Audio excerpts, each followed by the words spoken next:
TBS math में आपका स्वागत है और हमारा आज का टॉपिक है नंबर सिस्टम में क्रमागत शेषफल ज्ञात करना। इस तरह के सवालों को हम कैसे सॉल्व करेंगे, एक सवाल लेकर के मैं आपको बताता हूं। यदि किसी संख्या को 3 और 4 से भाग दिया जाए तो शेषफल क्रमशः 1 और 2 बचता है। यदि उसी संख्या में 10 से भाग दिया जाए तो शेषफल क्या बचेगा? ये सवाल प्रश्न में पूछे जाते हैं। तो ऐसे सवालों को हम कैसे सॉल्व करेंगे, जरा ध्यान रखना। मैं एक कॉन्सेप्ट बताऊंगा, अगर आप ध्यान से समझेंगे तो मैं विश्वास दिलाता हूं कि आपको बहुत जल्द चीजें समझ में आएंगी। 3 और 4 से भाग दिया जाए, एक बार 3 से दिया जाए और दूसरी बार 4 से दिया जाए तो क्रमशः का मतलब क्रम से जब 3 का भाग देते हैं तो शेषफल क्या बचता है? 1। जो भी शेषफल बचे, बीच की जगह छोड़िएगा, 3 और 4 से भाग दिया तो इधर लिख दिया हमने। और जो इनका क्रमशः शेषफल आ रहा है तो 3 का भाग देने पर 1 आ रहा है और 4 का भाग देने पर शेषफल क्या आ रहा है मेरे भाई? 2 आ रहा है। तो हमने ऐसा लिख दिया। क्या आप ऐसा लिख सकते हैं? एक चीज बताइए मुझे, जब आप बचपन में भाग को चेक करते थे कि हमारा भाग सही है तो भाज्य बराबर लिखते थे आप भाजक गुणे भागफल, भाजक गुणे भागफल करते थे और शेषफल को उससे जोड़ते थे। क्यों भाई, याद आ रहा है क्या? शेषफल को उससे क्या करते थे मेरे भाई? जोड़ते थे तो भाज्य निकल आता था। तो आप जान जाते थे कि हमारा सवाल सही है। यही क्रिया आप इसमें भी दोहराते हैं कि 3 का भाग देते हैं तो 1 शेषफल आता है और 4 का भाग देते हैं तो 2 शेषफल आता है। जो इधर लिखा है, ध्यान से थोड़ा सा समझना, ये आपका भाजक है। क्या है? ये आपका भाजक है। और जो इधर लिखा है वो आपका क्या है? शेषफल है। थोड़ा समझना। अगर मैं यहां पर भागफल लिख करके इसे जोड़ दूंगा तो यहां पर जो संख्या आ जाएगी वो इसकी भाज्य आ जाएगी कि नहीं आ जाएगी? भाज्य आ जाएगी कि नहीं आएगी? बात थोड़ा सा समझना। 4 ऐसी कौन सी संख्या, एक बार जैसे हमने लिया 4 एक अन्नम 4, 4 एक अन्नम 4 और 4 2 कितना होता है? 6। अगर हमारा भाजक 4 है और भागफल 1 है तो 4 का गुणा भागफल से करेंगे तो 4 एक अन्नम 4 और शेषफल कितना है? 2 है। जब शेषफल को जोड़ेंगे तो ये जो हमारा भाज्य है वो 6 निकल करके बाहर नहीं आ जाएगा। अब यही प्रक्रिया इसके साथ भी कीजिए। ये क्या है आपका?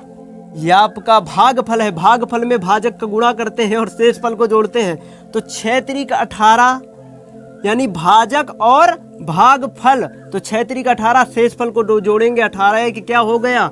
19। तो वह संख्या हमारी क्या निकल करके आ गई जो हमें संख्या चाहिए था। यदि उसी संख्या में 10 से भाग दिया जाए तो संख्या हमें पता चल गई।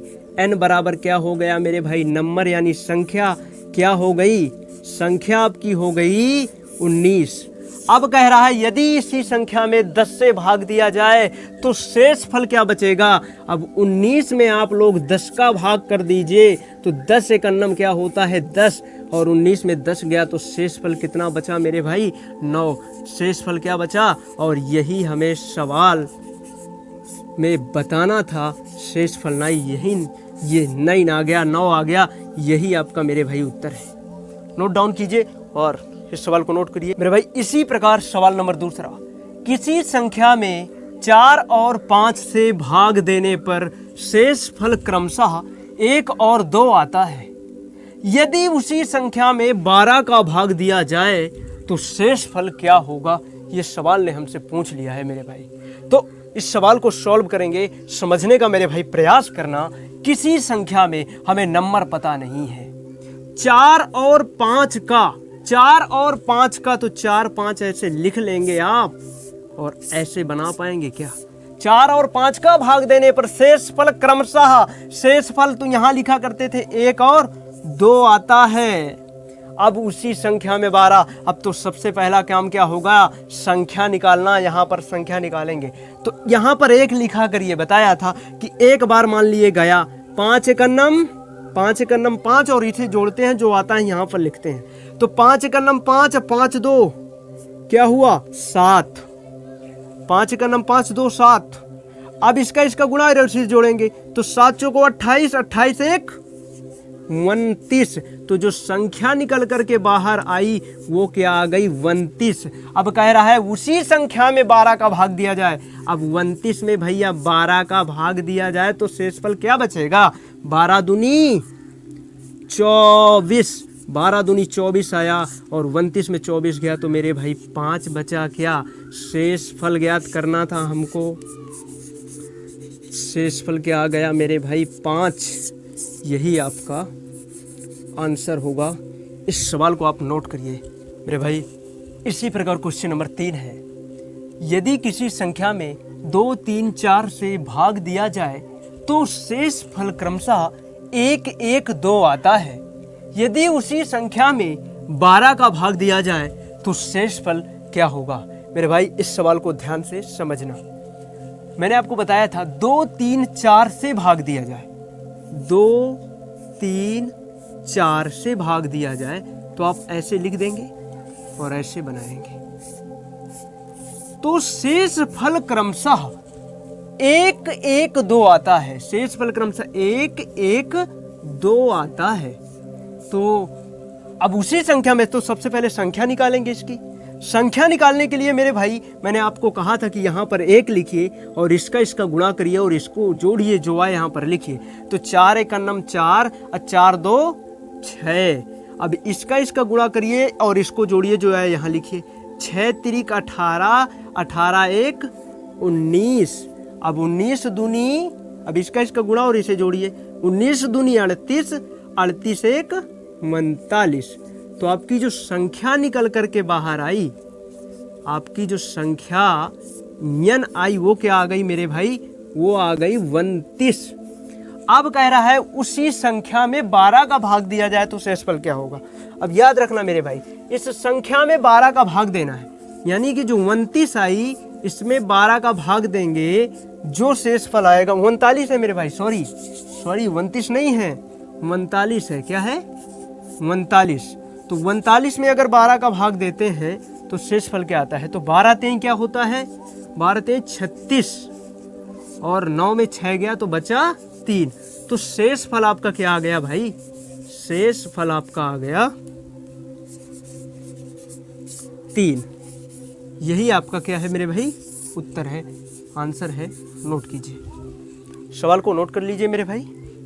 मेरे भाई इसी प्रकार सवाल नंबर 4, यदि किसी संख्या में 5 4 2 से भाग दिया जाए तो शेषफल क्रमशः 3 2 0 बचता है तो वह संख्या ज्ञात कीजिए। इसमें वह संख्या ज्ञात करना है। तो सवाल को सॉल्व करते हैं जैसे कि मैंने बताया था। कह रहा है 5 4 2 का भाग दिया जाए, तो आप इस तरह से बना पाएंगे क्या? ये भाग दिया जाए, जितनी भी भाग दिया जाए तो इधर लिखते हैं। तो शेषफल क्रमशः क्या बचता है? 3 2 और 0 बचता है। तो वह संख्या ज्ञात कीजिए, इसने कहा है। तो संख्या ज्ञात कीजिए, यहां पर क्या लिखते थे मेरे भाई? 1। तो 2 1 2, 2 1 2, इसका गुणा करते थे और इसे जोड़ते थे। तो 2 1 2 और 2 में 0 जोड़ेंगे तो 2 ही आएगा। अब इसका गुणा और इसे जोड़ेंगे तो 4 दूनी 8, 8 2 10। 5 दहम, अब इसका गुणा और इसे जोड़ेंगे 5 दहम 50। अब 50 3 53। क्या हुआ? 53। तो संख्या ज्ञात करना था क्या? संख्या ज्ञात करना था क्या? 53। तो वह संख्या क्या हो गई? नंबर क्या हो गई मेरे भाई? वह संख्या क्या थी? 53 थी। नोट डाउन कीजिए, यही आपका मेरे भाई आंसर है 5। इसी प्रकार सवाल नंबर 5 दिया है, यदि किसी संख्या में 4 5 से भाग दिया जाए तो शेषफल क्रमशः 1 और 2 बचता है तथा अंतिम भागफल 3 है, तो उसी संख्या में 10 का भाग देने पर क्या बचेगा? मेरे भाई इस सवाल में जो अंतिम भागफल 3 दिया है वो आपको कंफ्यूज करने के लिए दिया गया है। और एक बात ध्यान रखिएगा, उसी प्रकार सवाल को लगाना है जैसे कि पिछले सवाल अभी आप सॉल्व कर रहे थे। यदि किसी संख्या में, तो हमें संख्या तो पता नहीं है, कह रहा है कि 4 और 5 से भाग दिया जाए, तो आपने लिखा 4 और 5। तो जो भी भाग दिया जाता है वो यहां पर लिखते हैं मेरे भाई। 4 और 5 से भाग दिया जाए तो शेषफल क्या बच रहा है? शेषफल जो बच रहा है उसे इधर लिखना है। 1 और 2 बचता है, 1 और 2 बचता है। अब देखो हमें निकालना है सबसे पहले ये संख्या। तो यहाँ पर मैंने क्या बताया था, 1 लिखा जाता है और इसका गुणा किया जाता है और इसे जोड़ा जाता है। तो 5 एकम 5, 5 2 क्या हो गया मेरे भाई 7। अब इसका गुणा और इसे जोड़ेंगे, जो आएगा यहाँ लिखेंगे। 4 सत्ते 28 1 29। तो जो यहाँ पर संख्या हमारी निकल करके आई, जो संख्या निकल करके आई यानी जो n का मान आया वो क्या आ गया मेरे भाई 29 यानी 29 आ गया। अब कह रहा है 10 का भाग देने पर क्या बचेगा। अब 29 में आप लोग 10 का भाग कर दीजिए तो 10 दूनी क्या हो गया 20 हो गया। तो 29 में 20 गया तो शेष फल क्या बचा मेरे भाई 9। तो यही हमें ज्ञात करना था, शेष फल 9 आ गया। चाक खत्म हो गई साथी, यही आपका क्या है मेरे भाई आंसर है। इस सवाल को नोट कीजिए। क्वेश्चन नंबर 6 और ये इस क्लास का अंतिम सवाल है। इस सवाल में किसी संख्या को 4 5 6 से भाग देने पर शेष फल क्रमशः 1 2 3 बचता है। यदि उसी संख्या में 12 से भाग दिया जाए तो शेष फल क्या बचेगा। मेरे भाई इस सवाल पर आप स्क्रीनशॉट ले लीजिए, इसको नोट कर लीजिए वीडियो को पॉज करके, और इस सवाल को आप घर में करिएगा और इसका उत्तर कमेंट बॉक्स में लिखिएगा और वीडियो को ज़्यादा से ज़्यादा शेयर करिएगा ताकि मेरे साथ साथ सभी लोगों का भी भला होगा। मेरे वीडियो को अंत तक देखने के लिए हृदयपूर्वक धन्यवाद।